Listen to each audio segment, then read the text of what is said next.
Bonsoir à tous, bienvenue pour ce 16e numéro des Abbés Confinés en direct du séminaire de l'Institut du Bon Pasteur à Courtalin. Nous sommes très heureux de vous retrouver, toujours en compagnie de l'abbé Mathieu Raffray, notre docteur en philosophie. Bonsoir monsieur l'abbé. Bonsoir Thomas. Et de l'abbé Pedro Gubitoso, recteur du séminaire et professeur de philosophie de la nature et de métaphysique ici au séminaire. Bonsoir monsieur l'abbé. Bonsoir Thomas. C'est notre lot commun, l'homme souffre de diverses manières, aussi bien physiquement que moralement. On est confronté parfois à l'abandon, à la solitude, à la maladie, à la mort d'un proche. Comment comprendre la souffrance? Comment nous, modernes, voyons la souffrance? La souffrance a-t-elle un sens? Est-elle voulue par Dieu? Est-ce qu'elle plaît à Dieu? Est-ce que Dieu se réjouit de nos souffrances? Ce sont les questions que nous allons aborder aujourd'hui. Chers amis, nous comptons sur votre participation à notre échange. Vos questions sont les bienvenues. N'hésitez pas à nous en faire part. Nos abbés seront heureux de vous répondre. Tout à fait. Alors, messieurs les abbés, ma première question, entrons dans le vif du sujet. Comment la souffrance est-elle perçue dans notre monde moderne? La souffrance dans la société actuelle est, je dirais, même on fait tout pour ne pas la percevoir. Dans le sens où on essaye de la cacher le plus possible. La misère, on est très heureux de ne pas y être confronté. Et on voit de plus en plus dans les pays développés une volonté vraiment de cacher tout ce qui peut... Il y a une horreur de la souffrance, quelque chose qui scandalise profondément nos contemporains, enfin, nous-mêmes, parce que nous sommes fils de notre époque.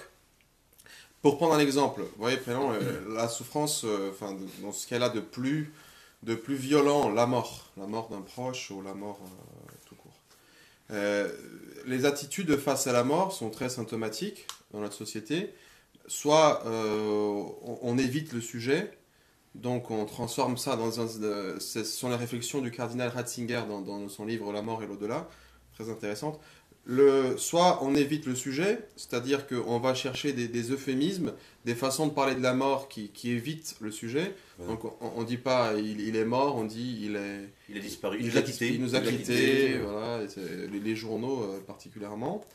Soit on banalise la mort, donc avec par exemple Halloween, voyez, où les gens sortent habillés en monstres, en cadavres, en squelettes. Où la mort est mise en scène dans les films de façon toujours spectaculaire avec beaucoup de sang, ou dans le jeu vidéo de plus en plus, c'est assez glauque, c'est un goût du morbide. Mais le fait de le voir très souvent, ça la banalise, et en fait on ne se rend pas compte de ce que c'est. Et donc c'est aussi une façon d'éviter le sujet. Donc je pense que même la mort, il n'y a rien de plus évident, de plus certain. Il y a deux choses qui sont absolument certaines dans la vie: la mort et les impôts. Voilà.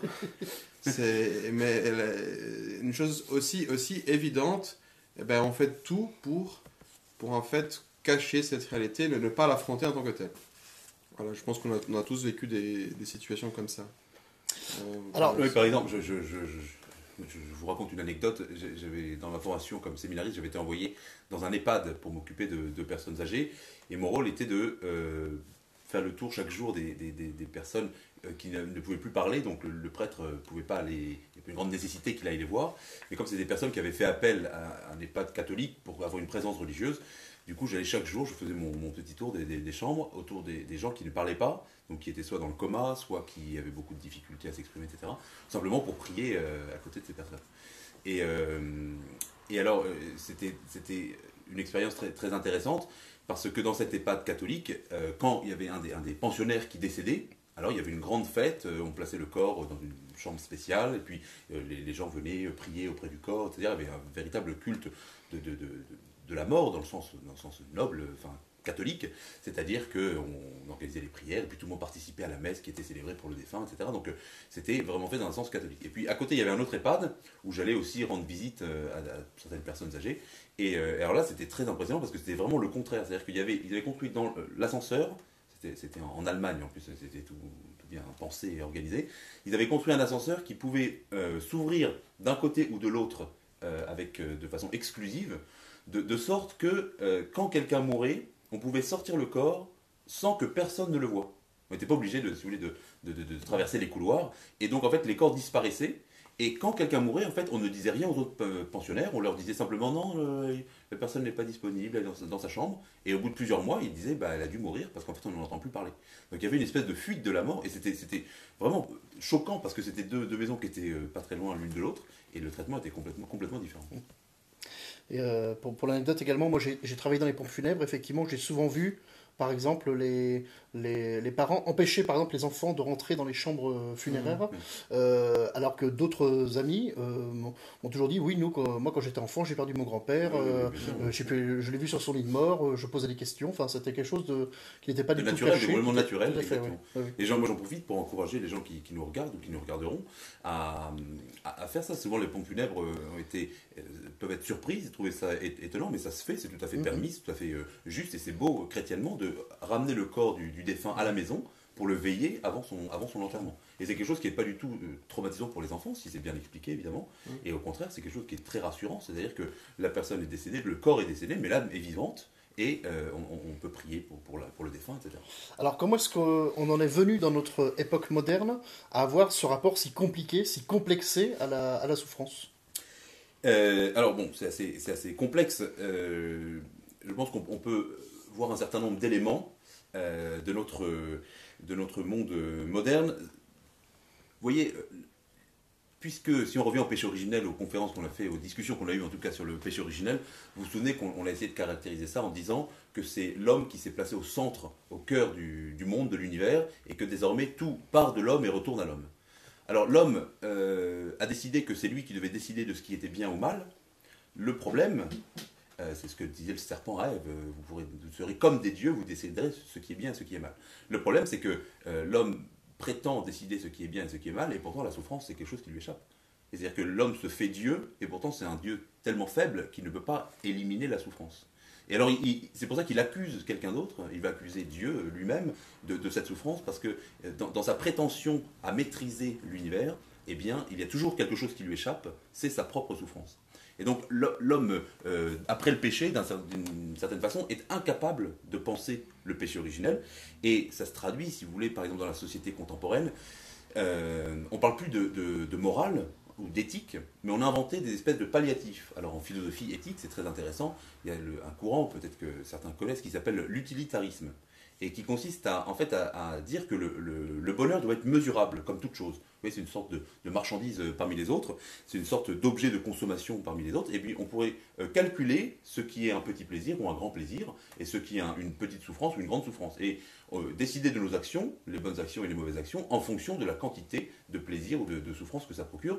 Alors ça fait des calculs très complexes, parce que est-ce que c'est plus grave de donner 10 baffes à quelqu'un ou de lui donner un gros coup de poing? Vous voyez, c'est un peu compliqué à rentrer dans ce calcul. Qu'est-ce qui fait le plus souffrir? Est-ce que c'est de prendre 10 fois de suite une petite baffe ou de prendre un gros coup de poing? Donc, vous voyez, la souffrance est quelque chose qui échappe à l'intelligence humaine et au calcul, à la rationalité humaine et à la possession humaine. Donc la souffrance, en fait, c'est le domaine dans lequel on est obligé de se tourner vers quelqu'un de plus grand que nous, parce qu'on se rend compte qu'en fait on est limité, et même qu'on souffre de notre prétention à prendre le pouvoir sur le monde, et parce que la souffrance, elle est l'effet du pouvoir, mais elle n'est jamais, on ne peut jamais mettre la main sur la souffrance pour la maîtriser. On peut faire souffrir les autres, mais on ne peut pas empêcher les autres de nous faire souffrir. Et pourtant, il y a dans la société cette volonté d'éliminer toute souffrance, parce que quand on regarde la définition que l'OMS, l'Organisation mondiale pour la santé, donne de la santé elle-même, comment ils définissent la santé, c'est une définition complètement absurde. Ils définissent la santé comme un état de complet bien-être, alors physique, mental et social. C'est-à-dire que quelqu'un, par exemple, qui est pauvre, qui est dans la misère, en fait, il est malade, donc il faut le soigner. Donc tout est sanitarisé, tout est un phénomène médical, matériel. Le spirituel, il est évacué. C'est-à-dire que peut-être que pour éliminer la souffrance, les disputes conjugales dans quelques années, on achètera des pilules en pharmacie qui vont pour résoudre un conflit conjugal à la maison, plutôt que de prier ensemble, de discuter. Chacun prend 2 doses selon ce que le médecin vous conseillera. Et puis voilà, c'est-à-dire tout ça, ça fait partie du mythe du progrès dont on a parlé avant. de petit à petit, voilà, essayer de... d'évacuer Voilà. toute souffrance possible. En fait, D'évacuer la on souffrance. médicalise la vie. On médicalise la vie dans tous ces aspects. Quoi. Et c'est l'abus d'ailleurs aujourd'hui du psychologisme, où on veut tout traiter sous le point de vue psychologique, réduire... oui, il y a beaucoup de gens qui sont dans des situations complexes, difficiles, de souffrance réelle, spirituelle ou psychologique, et qui vont aller chercher un médecin plutôt que d'aller se tourner vers Dieu, et donc de chercher peut-être un confesseur, d'aller parler à un prêtre. Aujourd'hui, on va plus facilement parler à un psychologue plutôt que d'aller se confesser, et c'est un défaut qui rentre tout à fait dans ce que vous dites, là, cette espèce de scientifisation, médicalisation de toute souffrance, de toute limite. Alors, dans notre modernité, vous l'avez dit, il faut lutter contre la souffrance, il faut s'en débarrasser, il faut chercher absolument à la combattre. Sinon, on tombe dans le nihilisme, dans le pessimisme, on est fataliste, on est désabusé. Est-ce qu'il existe une réponse à ce dilemme ?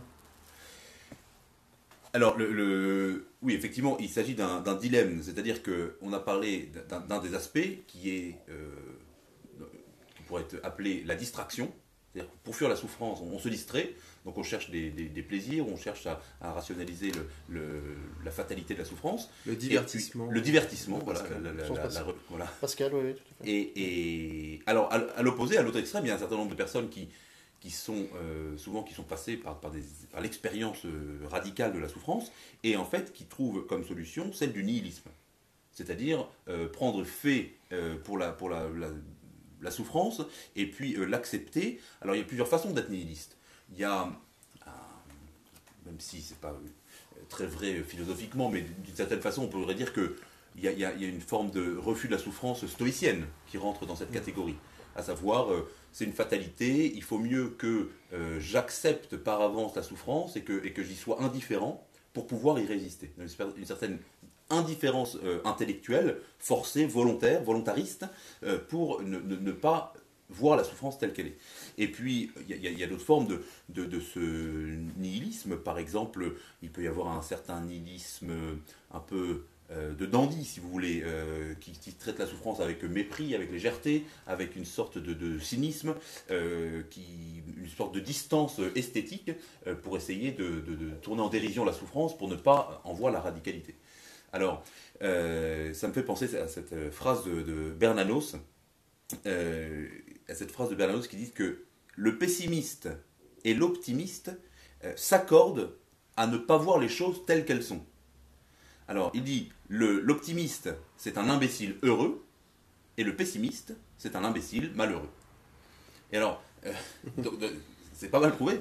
C'est pas mal trouvé parce que, effectivement, l'optimisme, alors il y a un bon optimisme évidemment ici, mais celui qui cherche la distraction, eh bien c'est un imbécile heureux, parce qu'il cherche un bonheur artificiel pour éviter de se poser les vraies questions. Et puis le pessimiste, c'est un imbécile malheureux, parce qu'il se complaît dans le malheur, au lieu d'y trouver, encore une fois, une solution. Alors, face à cette alternative, évidemment, si on suit la pensée de Bernanos, il y a une solution, qui est celle du réel, à savoir d'assumer la souffrance, la réalité de l'existence de la souffrance.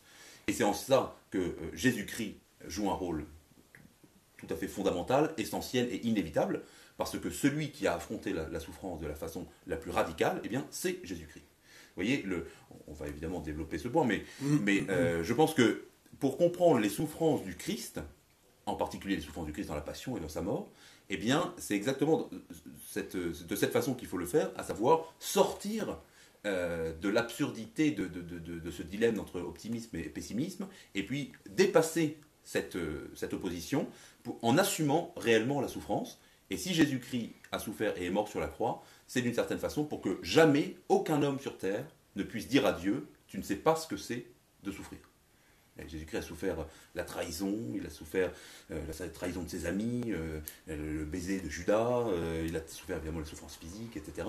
Et donc il a souffert d'une certaine façon tous les aspects des souffrances et du mal. Alors qu'il était innocent. Alors qu'il était innocent, afin que jamais personne ne puisse lui dire « tu ne sais pas ce que c'est ce que je souffre ». Alors justement hier, voilà, c'était le dimanche des Rameaux, donc nous avons lu la Passion du Christ, nous allons la lire à nouveau lors de cette Semaine Sainte.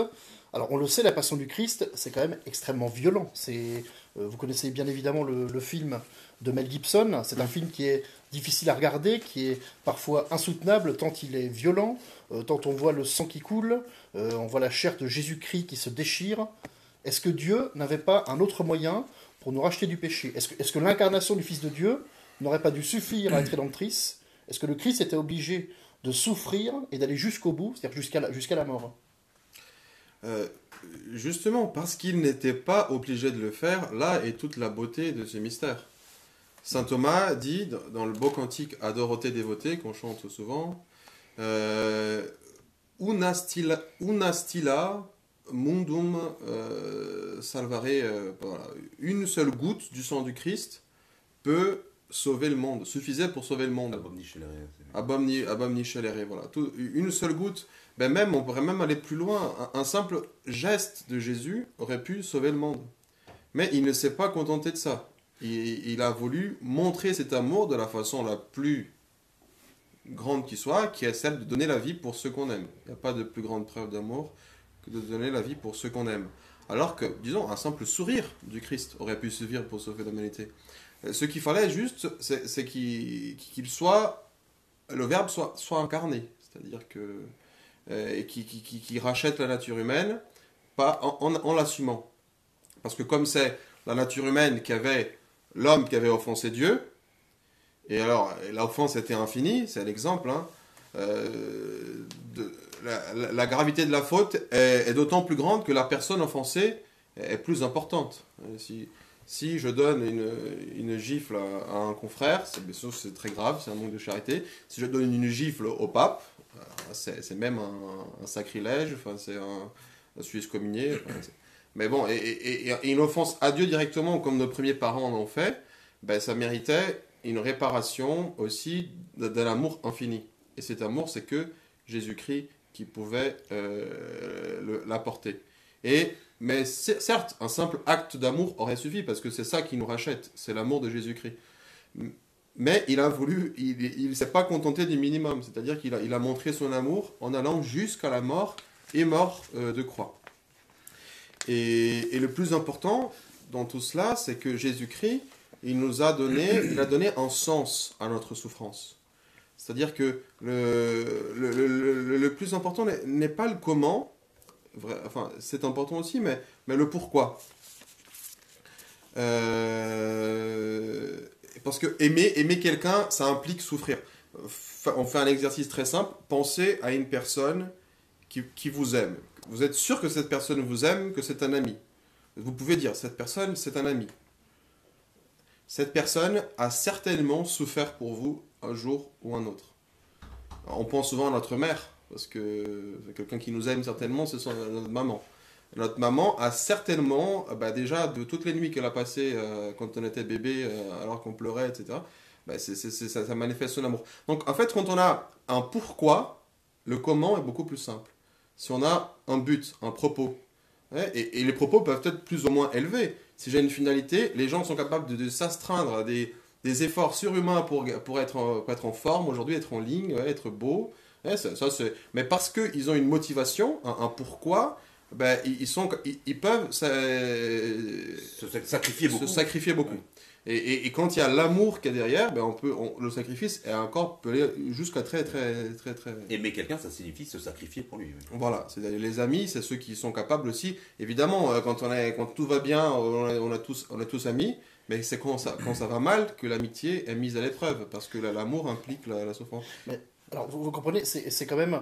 Parce qu'on peut quand même trouver que c'est cruel que Jésus-Christ, qui est le Fils de Dieu, ait vécu autant de souffrance lors de la Passion. On se souvient par exemple que Jésus-Christ, quand il se recueille dans le jardin de Gethsémani, juste avant donc que les gardes ne viennent l'arrêter, il supplie son père de ne pas l'envoyer au martyre. Il dit « Mon père, s'il est possible, que ce calice passe loin de moi. » Est-ce que c'est pas un petit peu cruel, un père qui envoie son fils se faire tuer ? évidemment, il y a un certain nombre de personnes, enfin, de traditions qui se représentent Dieu comme un Dieu cruel qui serait d'une certaine façon assoiffé de sang, de vengeance, et qui réclamerait des morts, des souffrances, des cris horribles, jusqu'à être satisfait, repu d'une certaine façon de sang et de malheur, pour combler la justice sa justice qui aurait été offensée. Alors, c'est évidemment pas une vision catholique ou chrétienne même de Dieu et de son rapport à la souffrance. Ça ressemble plus, vous avez cité la Passion du Christ de Mel Gibson, ça me fait penser à Apocalypto, vous savez, un autre film de Mel Gibson, voilà, ouais.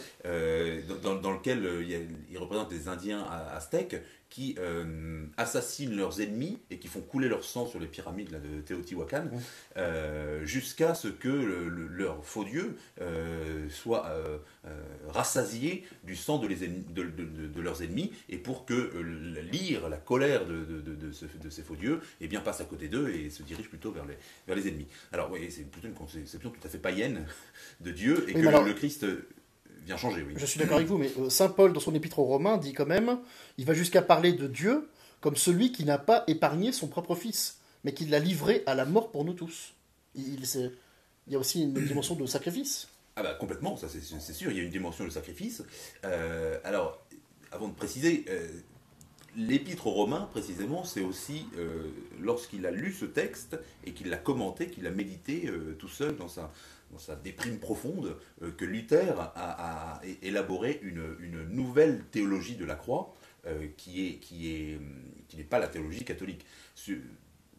Suivant Luther, alors c'est en lien avec sa théologie du péché originel dont on avait parlé il y a quelques émissions, mais pour Luther, si vous voulez, il y a effectivement, le Christ se fait pécher, il se fait le pire des voleurs, des assassins, etc., pour prendre sur lui la colère de Dieu. Alors c'est une interprétation du châtiment implacable de Dieu qui se venge sur son Fils, et alors ce serait un acte magnifique de bonté du Christ, de prendre sur lui ce qu'on avait tous mérité. Alors, il y a un aspect qui est vrai de l'offense faite à Dieu, qui mérite une certaine justice, mais il ne faut pas avoir une conception trop humaine justement de ce châtiment et de cette justice. Au contraire,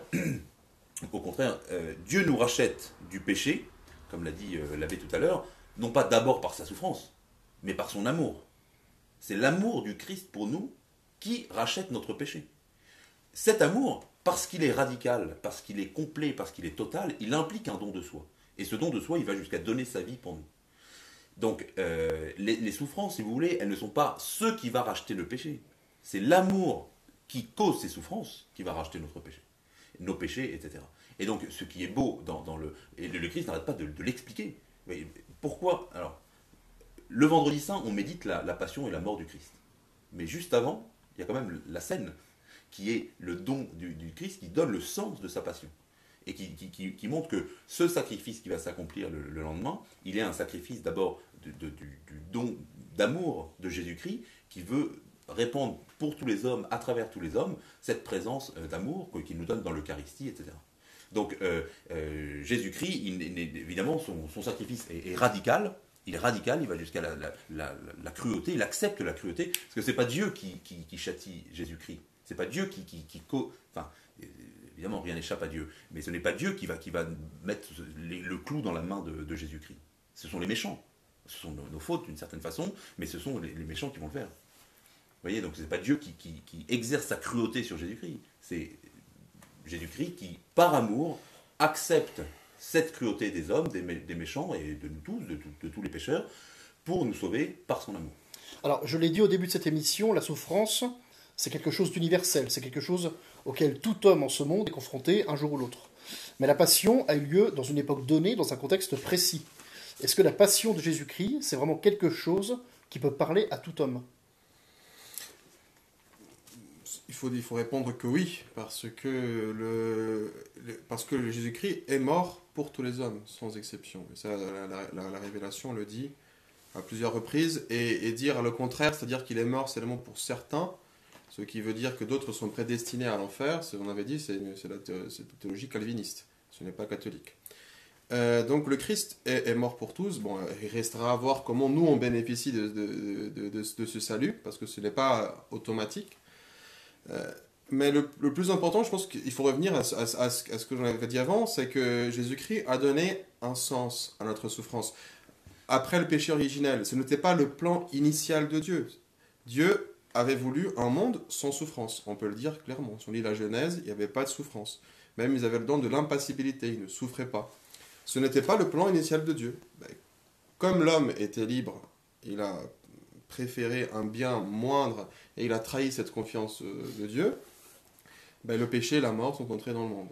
Et maintenant, on fait avec, et Jésus-Christ est venu non pas pour enlever la souffrance, parce que maintenant c'est le lot quotidien de nous tous après le péché, mais il est venu donner un sens. Je pense par exemple à cette phrase, cette histoire de Sainte Thérèse d'Avila, qui était déjà dans un degré de sainteté considérable, qui avait fondé des monastères partout en Espagne, des Carmels, et elle ne comprenait pas pourquoi, ayant toujours fait la volonté de Dieu, tout ce que Dieu avait demandé, pourquoi elle rencontrait toujours des difficultés de plus en plus grandes.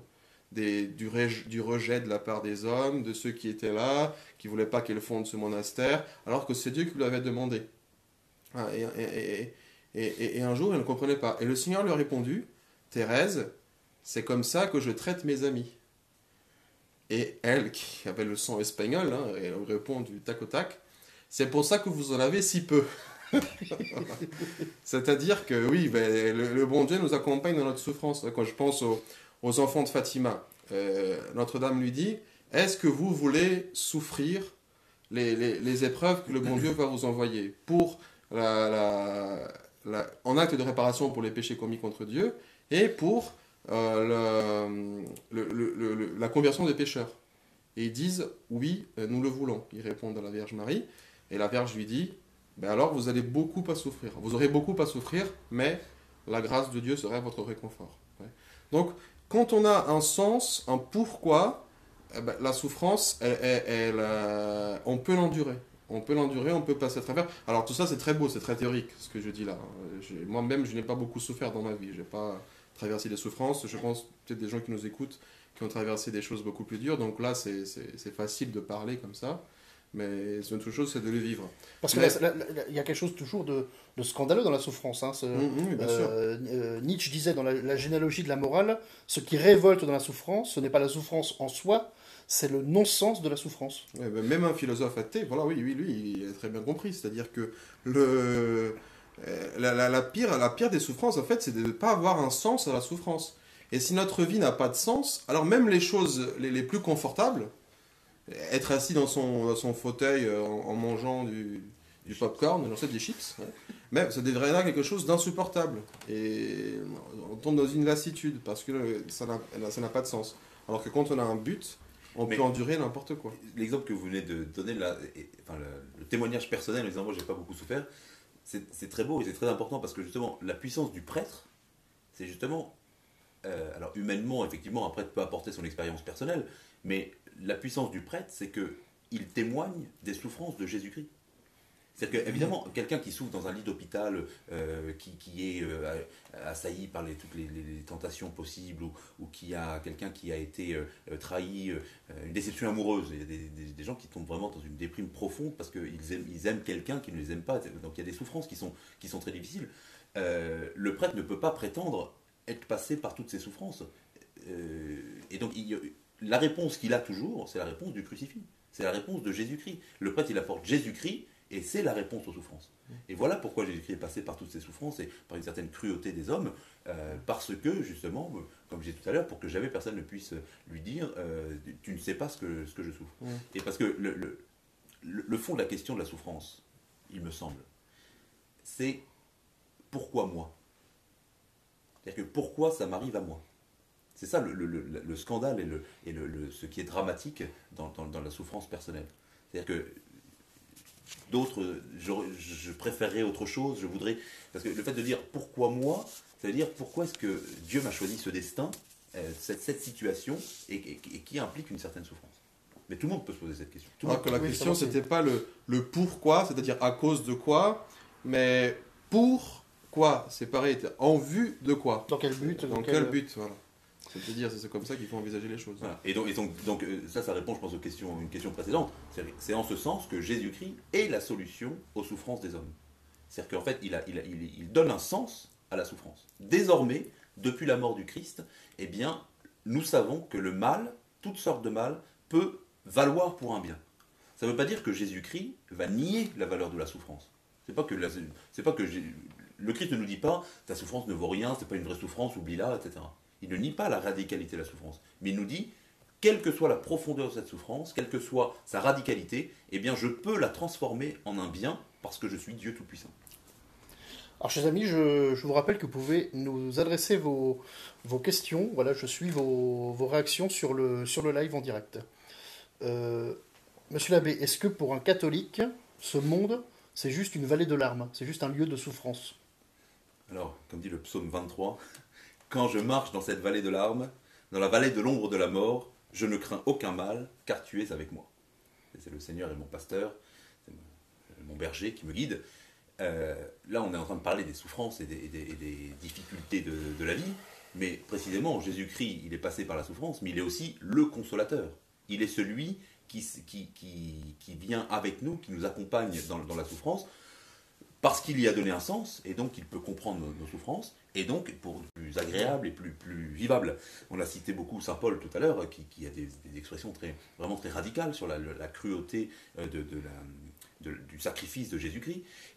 On peut citer aussi Saint Paul, 2e aux Corinthiens, de même que les souffrances du Christ abondent en nous, de même notre consolation par Jésus-Christ. Donc le mystère de la foi, c'est ça aussi, c'est-à-dire que Jésus-Christ meurt pour nous dans les souffrances qu'il assume en toute franchise, avec lucidité, mais précisément pour nous donner cette consolation de sa présence et l'espérance d'un avenir meilleur, à savoir la vie éternelle, dans laquelle toutes les souffrances seront C'est pour ça qu'on n'a jamais tenté au-dessus de nos forces. C'est-à-dire que dès qu'il y a une souffrance qui apparaît, une épreuve qui apparaît, le bon Dieu donne toujours ce qu'il faut pour y faire face. Ça, c'est une vérité absolue qu'il faut absolument se rappeler constamment dans notre vie spirituelle, sinon on est découragé. Mais plus une souffrance est grande, plus Dieu permet une souffrance grande, c'est-à-dire que plus en fait il croit que nous pouvons... il sait ne nous donnera jamais une épreuve qu'on ne peut pas... c'est dans l'écriture, oui, non, il ne peut pas donner une épreuve au-dessus de nos forces. D'accord. D'ailleurs, je parlais tout à l'heure du discours de la scène, il y a cette phrase aussi dans l'évangile de Saint Jean, juste avant le discours, avant la scène, donc juste avant la passion, où Jésus-Christ dit à ses apôtres, « Je ne vous laisserai pas orphelins, je viendrai à vous, et je vous consolerai. » Et c'est là où il y a la promesse du consolateur, c'est l'Esprit Saint qui est aussi appelé le consolateur. Donc la foi chrétienne, elle est une foi de la consolation.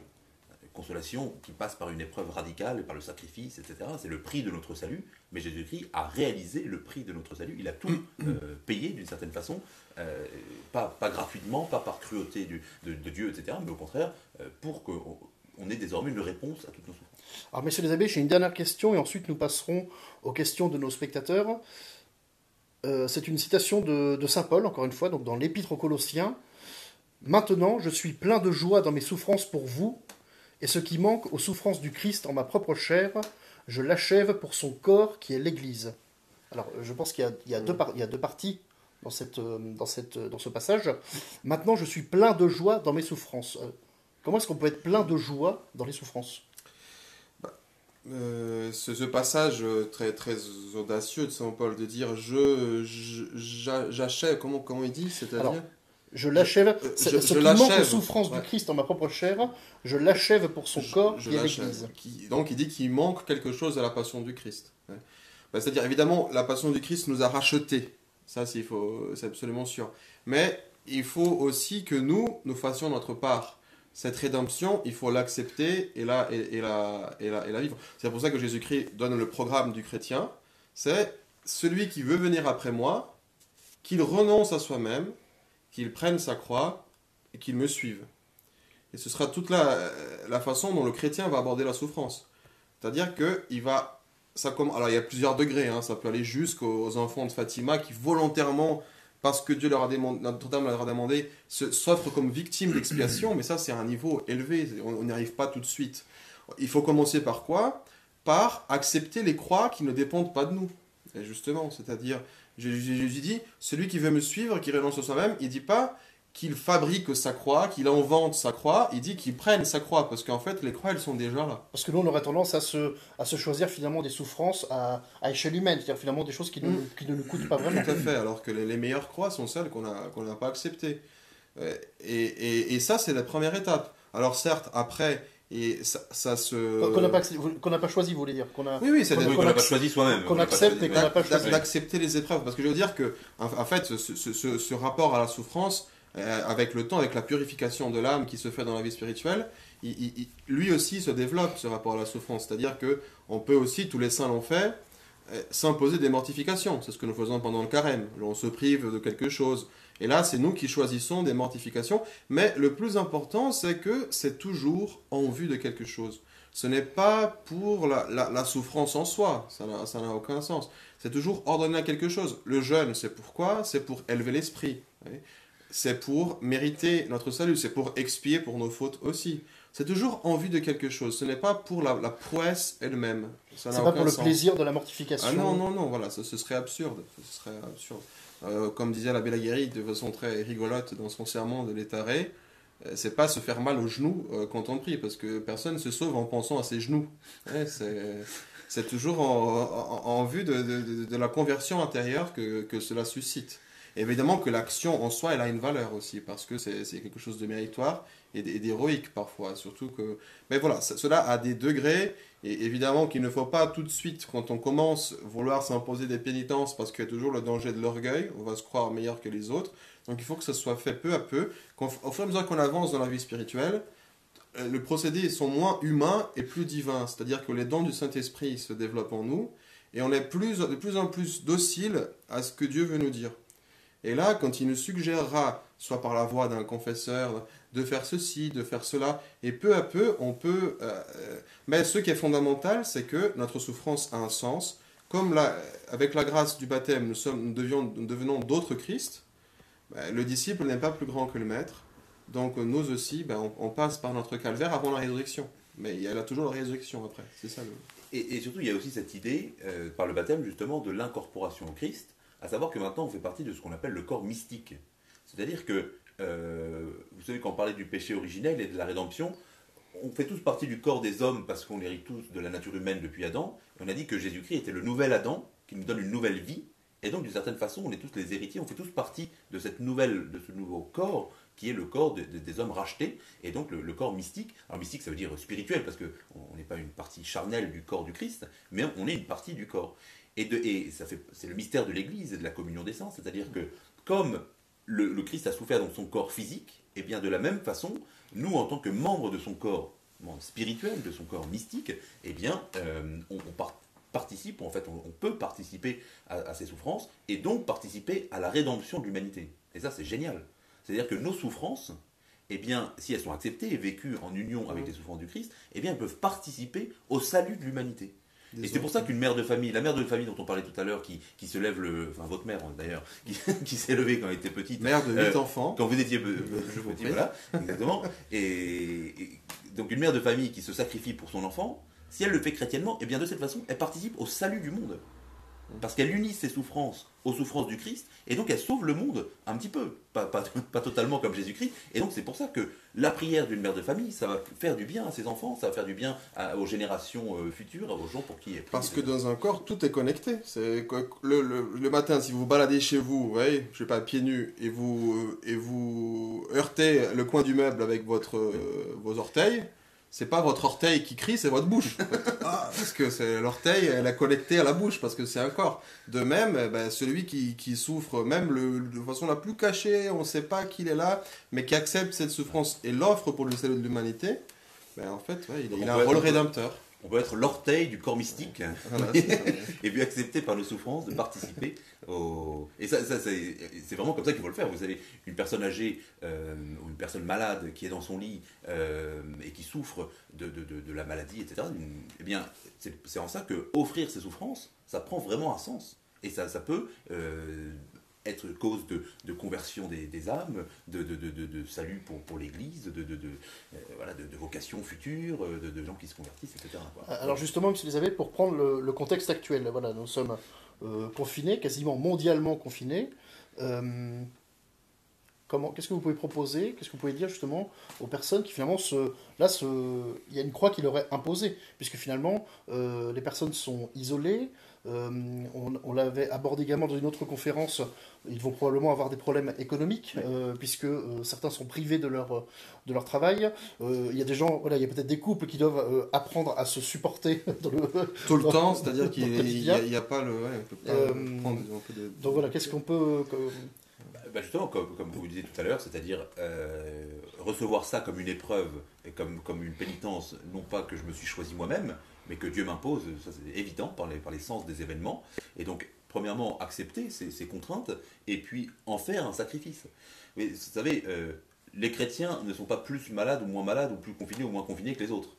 La question n'est pas tellement de savoir la quantité de difficultés qu'on peut avoir, mais l'esprit avec lequel je reçois ces difficultés. Si vous connaissez quelqu'un qui est malade, ou si vous-même vous êtes malade, fatigué, souffrant dans votre lit, eh bien, c'est comme toujours, accepter ces souffrances et puis les faire tourner, les convertir en Jésus-Christ et les faire tourner en une vie nouvelle ou une source de grâce. Tout concourt au bien de ceux qui aiment Dieu. Quand vous aimez Dieu, en fait, vous pouvez tout faire tourner en votre faveur, même la souffrance. C'est ça le sens. Très bien, merci beaucoup, messieurs les abbés. Nous allons passer aux questions. Alors voilà, comme la dernière fois, comme à chaque fois, ce ne sera pas forcément des questions en rapport avec le thème. Il y a un petit peu, j'ai sélectionné un petit peu les questions qui nous ont été posées. Est-ce que moi je peux poser une question ? Oui, j'en ai une aussi d'ailleurs. Non, mais une question qui est dans le thème, qui est liée avec le thème. Sûr, mais bon. Ah oui, vous aussi. Également, voilà. Non, on va faire les questions là. D'accord, voilà, également. Non, parce que c'est une question qui m'a été posée, à savoir en avance, en privé, au sujet de ce thème de la souffrance, à savoir les souffrances de l'enfantement et les souffrances du travail. Est-ce que on doit, par exemple, toujours accepter le travail le plus... Est-ce qu'on peut être heureux en travaillant, ou est-ce qu'il faut nécessairement, si on veut être un bon chrétien, souffrir dans sa vie et être malheureux ? Et une autre question qui était en lien, c'est-à-dire que, est-ce que, puisque les conséquences du péché originel sont que les hommes travaillent à la sueur de leur front et les femmes enfantent dans la douleur, est-ce que nécessairement on doit souffrir de cette façon ? Je pense que c'est... Alors évidemment, vous parlez par exemple pour l'enfantement, c'est-à-dire d'opter pour une césarienne ou une péridurale et pas un enfantement normal, c'est ça, avec la douleur ou avec des oui, c'est ça. moyens Est-ce que, modernes. par exemple, voilà, ça c'est une question précise, est-ce qu'on peut prendre un moyen moderne pour supprimer la douleur, ou même une aspirine, vous voyez, dans la maladie ? Évidemment, c'est le même raisonnement, évidemment que oui. C'est-à-dire, mais cela ne veut pas dire que, par exemple, la femme bon, là encore c'est très théorique parce que c'est quelque chose auquel on jamais à faire ici, mais la femme il y a la moitié de l'humanité qui n'accouche jamais. Qui est concernée par ça. Voilà, donc oui, la femme qui le fait et offre cette souffrance en réparation de quelque chose ou pour le bien de l'enfant qui est pour le bien de l'enfant à naître. Parce que Vézek a tout un symbolisme très beau, comme dit saint Paul. Elle souffre dans l'enfantement, mais après, le simple fait de voir l'enfant qui est là, elle oublie toute la souffrance qu'elle a eue avant. Mais évidemment qu'elle peut avoir recours à des méthodes, enfin, à des choses modernes qui abrègent la souffrance. Après, je pense que c'est une question de degré aussi. C'est-à-dire qu'il y a des saints dont parfois la vie n'est pas forcément imitable, de suite, admirable, mais pas imitable, qui vont jusqu'à préférer la douleur au plaisir. Mais c'est toujours en vue de quelque chose. Mais évidemment, ce n'est pas quelque chose qu'on peut demander à tous et à chaque instant. Enfin, je veux dire, il faut d'abord commencer par accepter les croix qui nous sont imposées. Alors, sur cette question aussi de l'enfantement, je pense que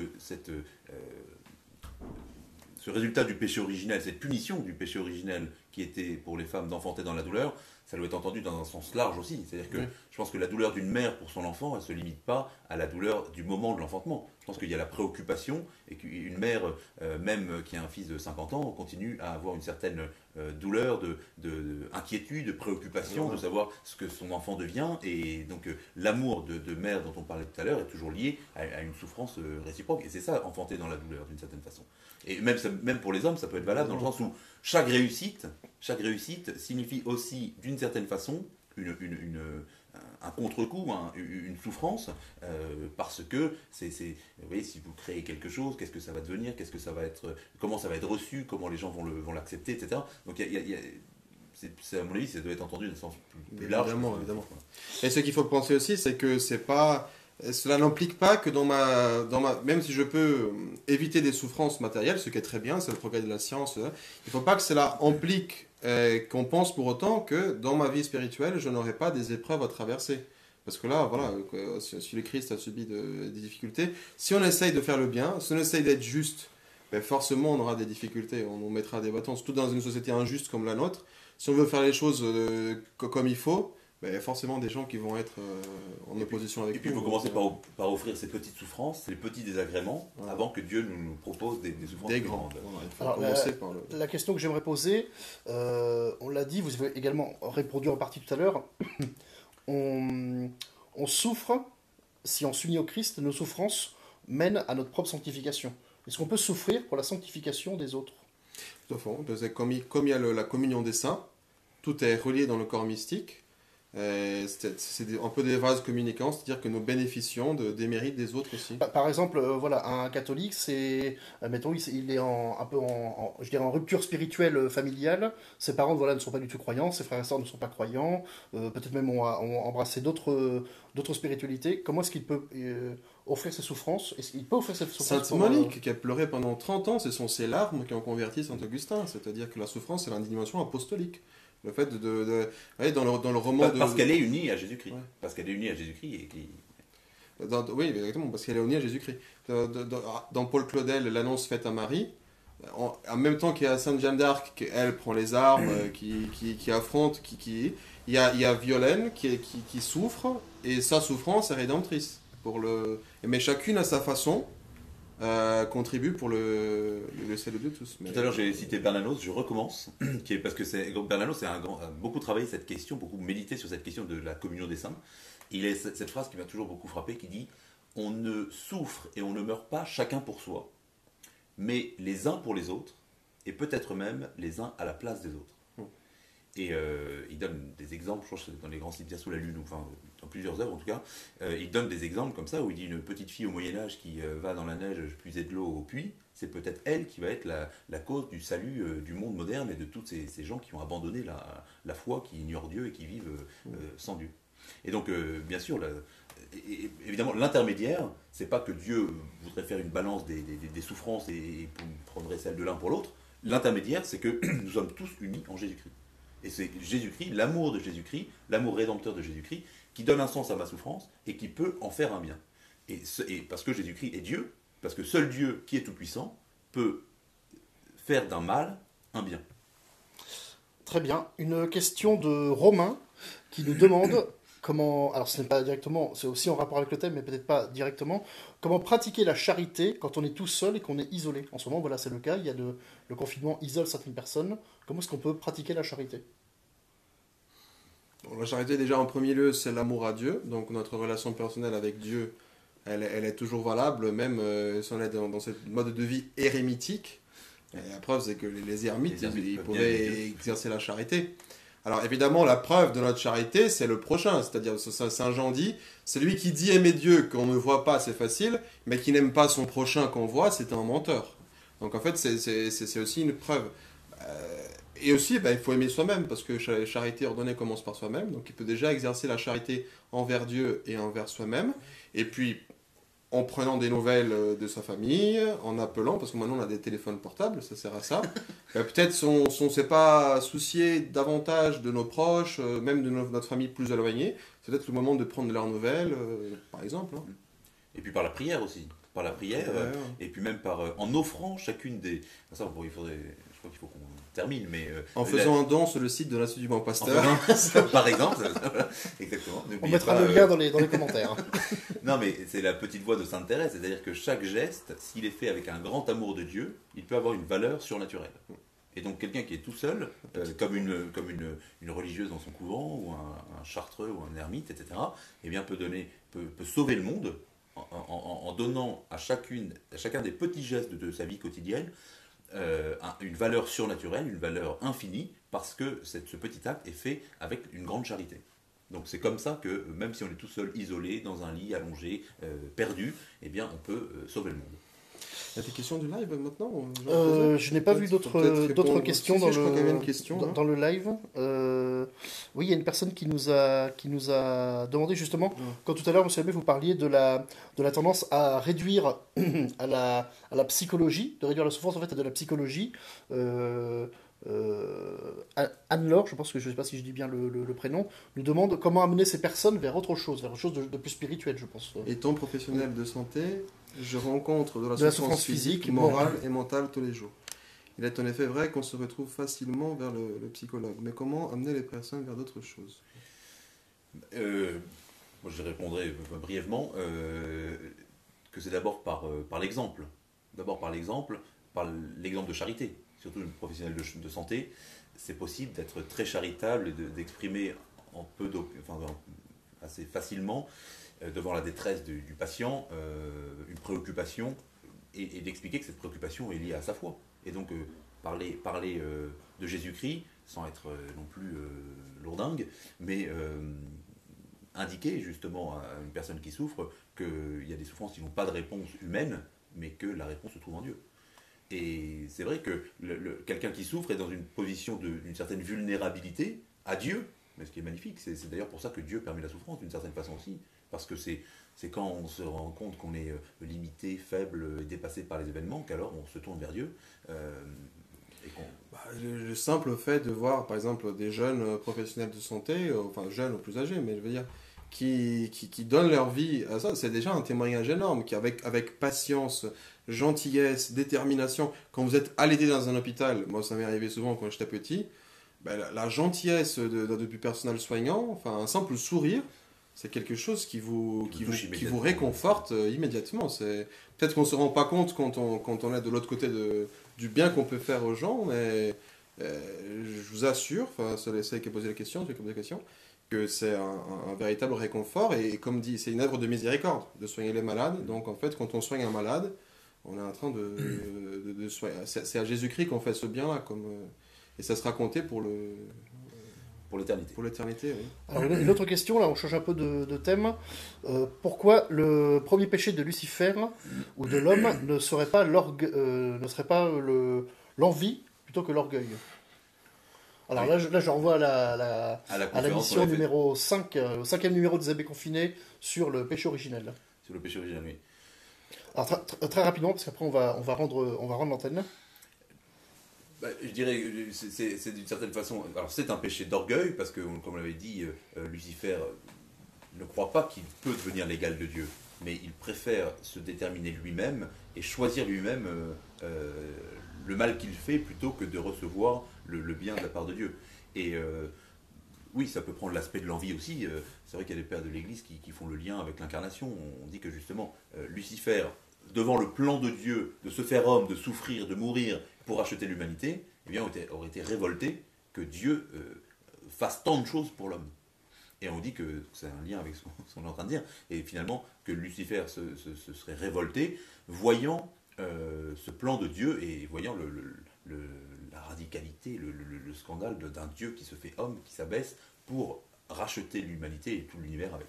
Bon, c'est une interprétation qui n'est pas magistérielle, hein, c'est sûr, mais qui peut peut-être éclairer effectivement cette question aussi. Merci beaucoup, messieurs les abbés, de nous avoir éclairés sur ce sujet. Merci à vous, chers amis, de nous avoir suivis. Nous nous retrouvons demain à 17h pour le 17e numéro des Abbés Confinés. Nous essaierons de comprendre la fameuse parole du Christ quand il est sur la croix. « Mon Dieu, pourquoi m'avez-vous abandonné ?»